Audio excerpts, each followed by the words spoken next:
Now let's look at how to clean and analyze your secondary data, as well as report on your findings. In terms of cleaning, we won't go into too much detail here, but just three quick points. First is to make sure that there aren't any empty cells.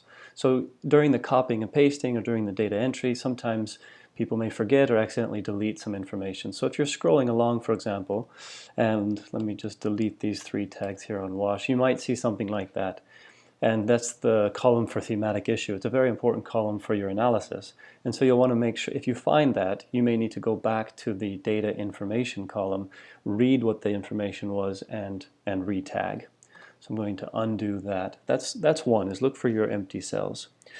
2 is to, especially in these tagging columns, and again to highlight the domain column H in this case, and the thematic issue here in column I, to take a moment and sort of review and make sure that they've been tagged consistently and accurately. Again, there is an element of subjectivity to the tagging process, and although you may have trained the multiple individuals, your team, as you're doing the SDR data entry, there still may have been some tags that were inappropriately or mistagged. So just check for accuracy there. Again, I don't spend too much time doing that initially, because I find that as I begin to review and create the report and get into the data through the reporting process, that's when I really find and do the majority of my cleaning. But a quick initial look is always a good idea. And finally, something that I like to do before really getting into the reporting process and into the deeper analysis is to look at your other tags. Here we see 1, 2, 3, 4 examples of other right off the bat. This for me is a bit of a red flag, just because other is not very useful in terms of analysis. It's useful in terms of entry because it allows us to quickly tag something for where we can't see or an existing tag, or we don't know exactly how to tag it, so we toss it into an other category. So as you analyze your data, what you might want to do is first filter by that other category, and there's a very good chance that either some of those entries tagged with other can in fact be tagged with one of your existing tags, and so that would be part of the cleaning process, step 1. Or 2, maybe you didn't have a tag, but as you go through the other entries, the entries tagged as other, I should say, you might see a need for an additional tag, in which case you can create it to help your analysis. So those 3 points very briefly on cleaning. Now, when it comes to analysis, I actually use the Global Education Cluster has a SDR reporting template that I find very useful to help my analysis. That's from the needs assessment package, and I have it open here. What I do when writing my report and doing the analysis is I skip this this first page, the executive summary methodology. I leave that until the end. So I scroll down to page 2, and you can see that the structure of this report is actually structured around the INE minimum standard domains, for which we have a column in our SDR matrix.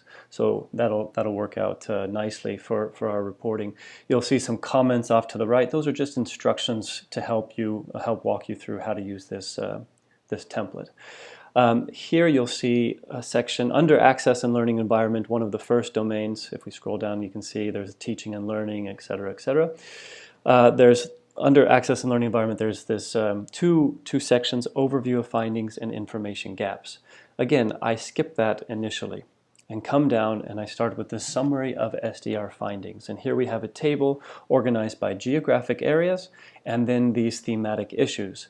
So the thematic issues running across the top column, the header column there, are actually the thematic issues coming from our SDR matrix over here. This is one reason we were emphasizing it so much earlier. So what I need to now do to analyze this data is to find a way of summarizing my secondary data in a way that can then be consumed and understood and read. This format here is quite lengthy. You can have SDRs with thousands of lines of data, and it's difficult to read and make any meaning from it. And so what we do is we turn to our best friend in the world, the Excel pivot table. which you learned about in some of the pre-program materials. So I click on Insert, Pivot Table. I'm going to click OK. And here I have my pivot table ready for creation. So I can, over here on the right hand, remember these list of labels here correspond with my SDR matrix headings in my table. And I will start with, actually coming back here to the report, if we look here on geographic area, you can see this needs to be contextualized. So you'll need to decide if you're going to analyze your SDR data by administrative level 1, 2, or even, I guess in some cases, 3 and 4. In my experience, typically it's done at administrative level 1. So I'm going to take, in the case of Sparkia, administrative level 1 is called a region. I'm going to take that and drop it into the rows quadrant, and here I see the affected regions. And of course we still have, you'll remember from the previous video that we have this label of entire affected area. I'm just going to take that. You can put it at the top or the bottom, whatever works best for you. I'll put it at the top. And then I have alphabetical order my geographic areas. There are 7 regions plus 1 for entire affected area. So I'm going to need 8 columns. And so here I have 1, 2, 3, 4, 5. So I want to add 6, 7, and 8.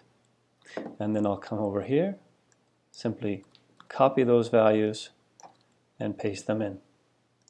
We can worry about formatting later, but there you have it. Now the next step, what you might want to do is then begin to contextualize this table. To do so, before going to the thematic issue column, or the data there, let's find the domain information, and we can put it under region if you'd like, but I'm going to put it under filter just because I find that easier to use. So if I click on that drop down menu, you can see I can now filter by those different domains. Alright, so we know we're going to start with the access and learning environment domain. And it looks like we only have data for the entire affected area, Abshur, Distant, and Middow. Okay, so that's that. We're one step closer to being ready. Before getting into the thematic issue again, I'm going to just show you what happens if I take my data information and I plop it here below region. There we see all of the information we have, all of the data, secondary data we have for access and learning environment, the domain, organized by geographic area. So here for Abshur we have this data. And so we could do a report based on that, but just focusing on the domain level. But that's a bit broad, it's a bit big, and we do have those thematic issues that we want to understand and we want to review. And so then you come back over here to the right, you take your thematic issue, and I drop it between region and data information. Now, if you've never seen this before, I'm sure you're impressed and amazed because it's almost like magic. Here what we've done is we've moved from a very difficult format of reading.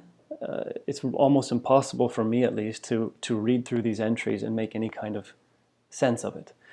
But very quickly, through the use of pivot tables, we can organize that data so that we can then begin to draw useful meaning from it.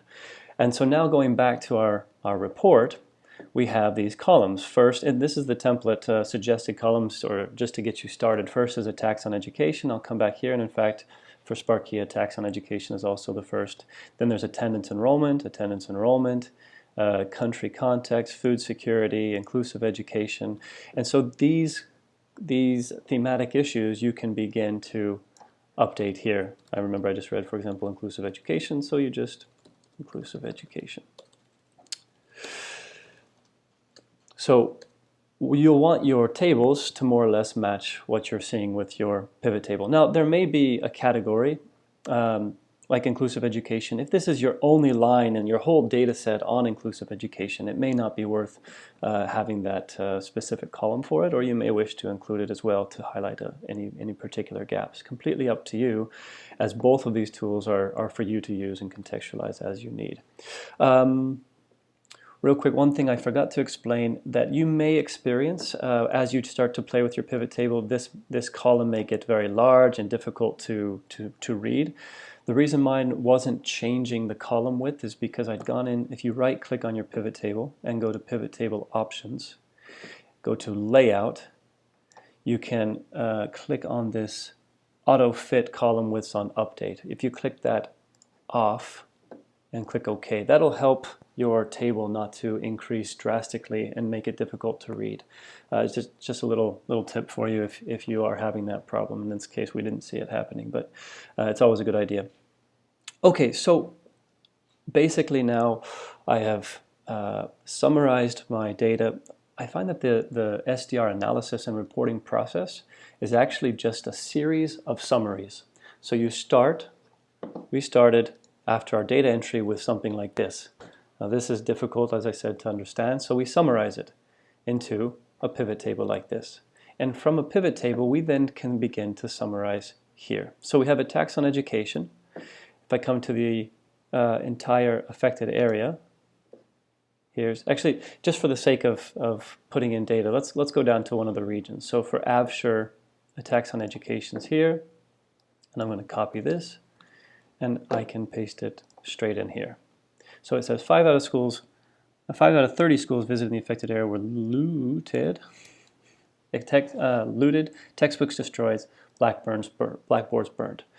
And so I've now copied and pasted that in. Now you may, some of the data coming from your matrix can come straight in. You can copy and paste it. However, some of the information, depending on how it was entered into your SDR matrix, it may need to also be summarized.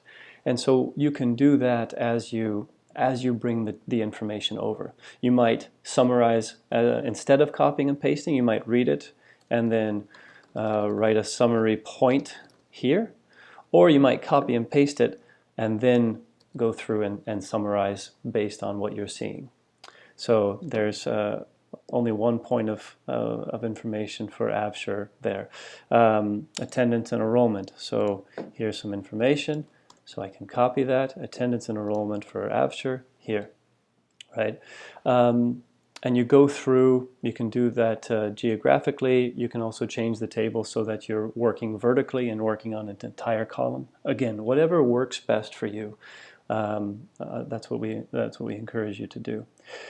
Once you've got this table completed, then you can move up above to the overview of findings section. And here is where then you do the summary. Again, we've summarized from summarize to summarize. Here you do a summary of what you're finding in the table below. So the table below is nice because it gives a granular view, a more detailed view of what the SDR data matrix was saying, but still a somewhat of a cleaned up view, because even that pivot table can be a bit difficult and laborious to read through. And so here in this table, you're creating a more user-friendly version of that. And then in the overview of findings and the overview of your information gaps, you can begin, whether in paragraph form or even just bullet points, to summarize what you were finding in the table below. Again, a comment on this section here for information gaps.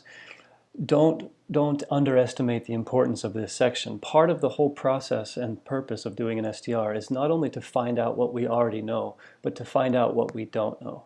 And this is really key, especially if you're going to inform your assessment process in the future, because it can even determine what questions you ask, who you're going to ask those questions to. So this section on information gaps, very, very important. And so once you've done that, again, this table you can add columns to, you can subtract columns to. It's up to you to contextualize, and you've done it for the other domains. That's when I then scroll up and then do the executive summary. Also an important section, because many decision makers will not go through all of the information and data that you've put below. And so this executive summary allows you to provide, yet again, a final summary at very sort of general, higher level bullet points for your key findings, your information gaps, and any recommendations that you have. And then a note on methodology. Once you've finished sort of drafting the report, you can provide some information on how you did it. It's always a good practice as well. Maybe just to quickly conclude here with an example. here's a recent secondary data report you can see from Mozambique after the hurricane there. Let's skip again the executive summary very quickly and just come down. You can see the province here listed, all affected areas with the different names of the provinces. And then scrolling back up, you see that there were some categories, thematic issues tagged throughout here, summarized in this section. And then summary of the overview of findings, summary of the information gaps, and then scrolling up, then the executive summary. So I think the SDR Report template is, again, not just a report template, but I think I use it as a tool to help me analyze my secondary data from the matrix. And if you need some examples or further support, visit the needs assessment package for some of those. All right, we'll see you next time.